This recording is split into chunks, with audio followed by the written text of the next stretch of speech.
Rồi chào tất cả mọi người nha. Hôm nay thì lại bó má theo phong tục của người đây mọi người ạ.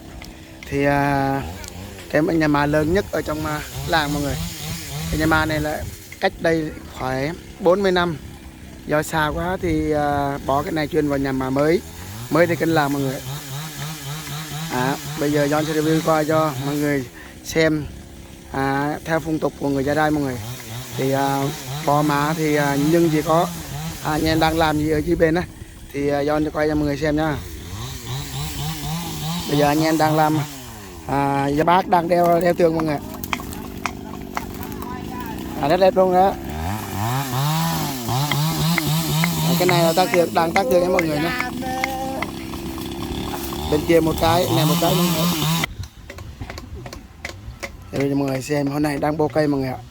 Thì đã ồn quá thì không quay được, giờ sẽ quay tiếp theo cho mọi người xem.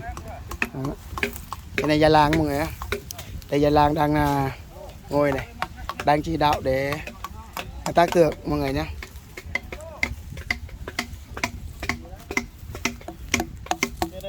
Đang đèo này mọi người, rất là đẹp luôn.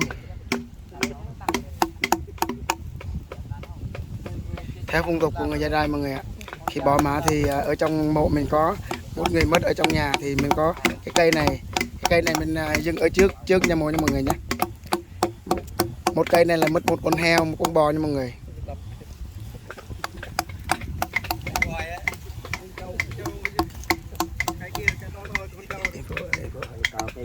Ở làng thì không có ai làm á, anh em đến giúp để hoàn thành trong chiêu mốc. Ở dưới sau là cái nêu mọi người. Kết này năn kết này.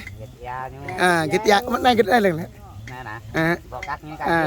Thì làm ở trên thì cái bầu, ở dưới thì làm cái nồi mọi người. Nha, cái già làng nói như vậy mình cứ không biết. Bây giờ đang học. Hồi xưa thì ông già chỉ, bây giờ truyền lại đạt lại cho các cháu, các em đi làm mọi người ạ. Cái này không thể thiếu từ thời xưa đến nay mọi người. Sẽ cái quay cho mọi người đang làm nhà mồ nha mọi người nhé.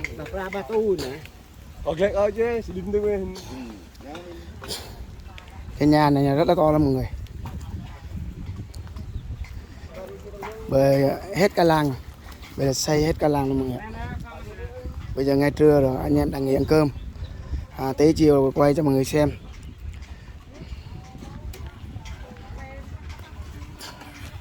Anh em nào biết xây thì xây, anh em nào không biết thì cứ phụ thôi. Phụ trong hồ. Giúp được phần nào thì phần đó. Xong thì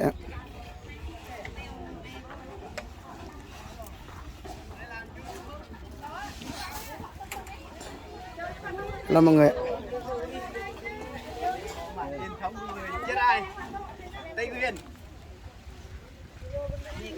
Bây giờ ba con ở đây đang nấu cơm nha mọi người nhé. Ở trong đây thì chuẩn bị ăn cơm giờ trưa rồi mọi người. Quay mọi người xem nha, ăn cơm nha. Cái nồi cơm mọi người.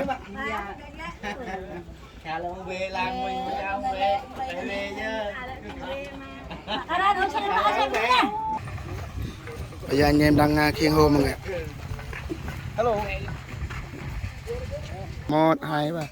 Đây thầy nên mẹ khát dạng như ba mình khai nhưng mà đuột nó thầy nên mình tao mình ngại cái ghế về mình chơi đây ngại nó tóc lệ ghế mi chạy chat rồi là đi mình bà nạm mò mình cái đốm không tông mà mày đây mà chat mày thầy nè mà thầy bưởi á rồi nè bưởi mày do có keo nhạc lệ lo nên chat mày nên mình mà ai mình tên lưới lên như vậy nè mà ta mua bột bẹ nè mà anh xem ăn nhầm hào thì ngạ keo tao nhầm hào làm bứt lại sai ba nhầm này gun ghế bé đó lại nên thì khi lê thôn này ra còn nên mình lưới lấy phải phong tục đẹp này cho chat mày tại đây không lấy nó coi nhập tùm này coi từng tùm những tí đây càng nhau từng để ra từng là cái chẳng hè ta thì ngáp đa cái này ham này.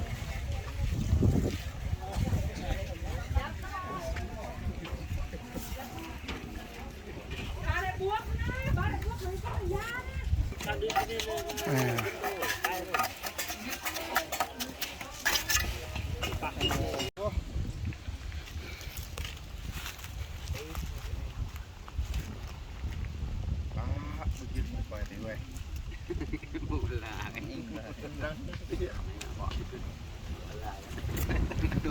Mê ra xe sắt nó grow ai dạ mi đi nên mê đập mùi nên bữa thọ hình những tình thi sắt nên mê ra xe lệ xe gla thì cái tí ta chúng ta mùng bu nên bên thay mà vào mà vui gla nên như trong cái nắp này chúng bên tha grow như út mê đập mùi bữa thọ thì út xe này lấy tình thì lấy tình lấy xe ba tình lười vinh tình nhà sạch thôi chứ em họ Cảm thấy em vẽ như thế nào?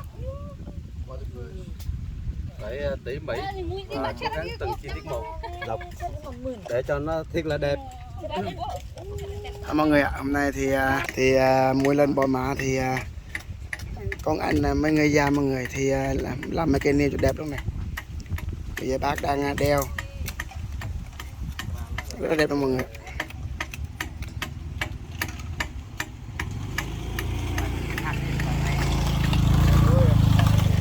Kun grepe ta thì chặt rong cái get thò vừa lùi ô cút ta này tha đơm thọ việc là cút. Đây là những người vẽ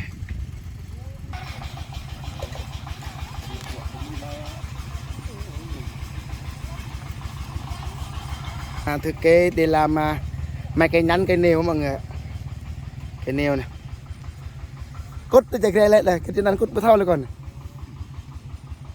ra cút thì sát prong bên trong đây lăng ép kun grepe ta đưa á là ngã sát bờ lưới ngã cút ta này ngã tang ta này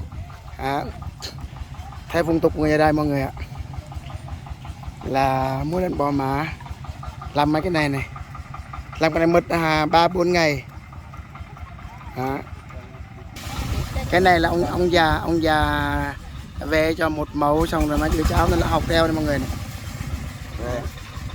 Đang học này, bên này đang tô màu mọi người ạ,